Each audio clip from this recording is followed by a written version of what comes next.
Hello, Get Simple Recaps here. Have you watched the Jawbreaker film? If not, then buckle up and let me take you through this wonderful movie, The Jawbreaker, an American black drama film that involves an accidental murder of their best friend. In the opening scene of the movie, we are introduced to the beautiful and gorgeous ones, the Flawless Four, the most popular students of Reagan High School in Southern California. The group comprises of Courtnea Shea, deemed as the Satan in heels, Marcie Fox and Julie, who was popular because of her face and also because she was best friends with the one and only Elizabeth Purr, the only student who was admired by all in the school. Elizabeth Purr was every girl's dream to be. She was the only one who was honestly kind-hearted. According to them, she was sweet and adorable.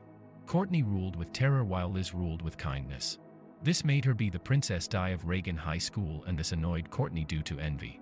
Despite their friendship, Courtnea, Marcie, and Julie play an unthoughtful prank on Liz. It's Liz's 17th birthday. Unknown kidnappers show up in her room while still in bed. They tie her up and go further by taping a jawbreaker inside her mouth. They carry her and place her in their car trunk. On their way to an unknown place, they cheerfully discuss how they would carry out the prank till the end. They stop at a stopover to start the execution of their plan.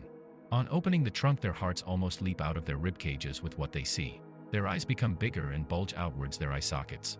Liz is lying in the trunk unconscious with her eyes wide open. There's a huge swelling on Liz's throat. The jawbreaker went down her throat in the struggle to free herself. Courtnea is shocked that she even drops her camera on the ground. Julie is shocked beyond recognition, which makes her want to go to the police. What a terrible turn of events. A birthday prank had turned into murder. The devious Courtnea immediately comes up with a plan to stage the murder. She gets a phone and calls Reagan High School. She pretends to be Liz's mother and lies that Liz won't make it to school due to an illness. She requests that her assignments be handed over to Courtnea to take it to her. They drive to school and agree to act as if everything is normal to ensure no suspicion. Surely they nail it at their acting as no one realizes anything. They head to the washrooms. There they meet Fern, their opposite, who is awkward and would love so much to be with them. Marcie quickly walks her out. Their makeup session is interrupted by the school principal, Miss Shawn. She requests Courtnea to pass by her office to collect Liz's assignments. None of them is concentrating in class. Julie is disturbed by her teacher's teaching, which coincides with their doing. Courtnea is lost in thoughts, but her boyfriend Dane keeps on disturbing her. Marcie finds bloodstains in an egg after cracking it. Courtnea fails to pick up the assignments, so Miss Shawn hands them over to Fern Mayo. Fern Mayo agrees because she had always admired Liz beyond explanation. The trio stops Miss Shawn in her car to pick up the assignments.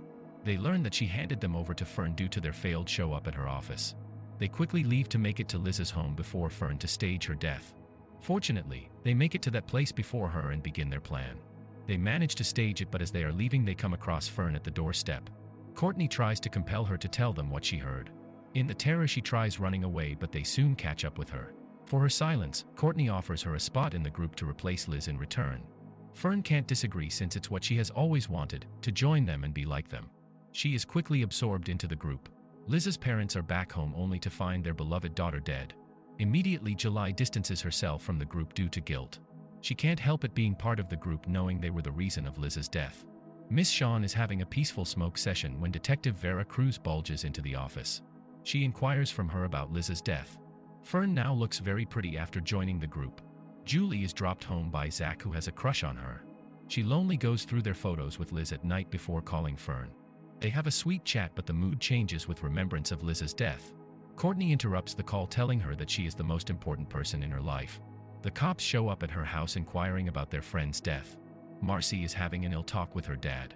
She's so unrespectful and uneducated that she calls her dad using a curse word. She is annoyed with her dad's talk, referring her as being a follower. Julie shows up at Liz's house. She is hallucinating that she's still alive. Detective Vera has begun an investigation regarding Liz's death. She interrogates all the three girls, and with her she has the jawbreaker that killed her. Julie comes across the girls in the hallway. They all walk out on her after talking to her rudely. Julie and Zach meet at the auditorium, where they engage in a good talk. They drive to some place where they enjoy the sunset together. Vera Cruz is now interrogating Fern, who has changed her name to Violet since she's now a senior. The now Violet talks about how she met Liz. She talks about how she would stare at Liz's beauty all day long. She would try to figure out the puzzle made by the beautiful dots on her neck. Vera tries to get through her, but Violet snaps out of it and quickly leaves. Violet is experiencing a nightmare while sleeping about Liz's death. Courtnea decides to come up with a false story surrounding Liz's death. She tells Vera that Liz had an insane lust for drilling and would look for different men to drill her. Violet has gained popularity and is now the new hot topic of the school. She climbs to a very high level of fame than Courtney and Marcie. Almost all the school amenities like class seats and washrooms are reserved for her due to her popularity. Violet has always had a crush on Zach, and when an opportunity presents itself she rides along. She tries convincing him to be her boyfriend, but sorry to her, Zach's heart lies somewhere else. Zach and Julie drive to an unknown place to have some alone time. She opens up about their involvement in Liz's murder to Zach.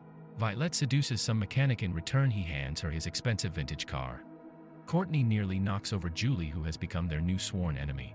Violet drives up to school in her acquired vintage car. This shocks both Courtney and Marcie, who are not happy with her success.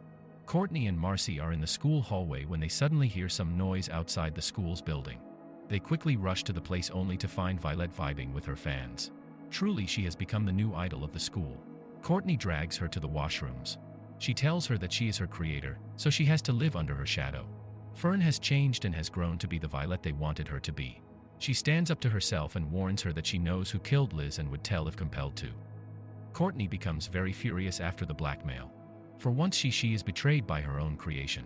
Julie and Zach want to prove who killed Liz. Southwest they drive to the spot where they realized Liz to be dead.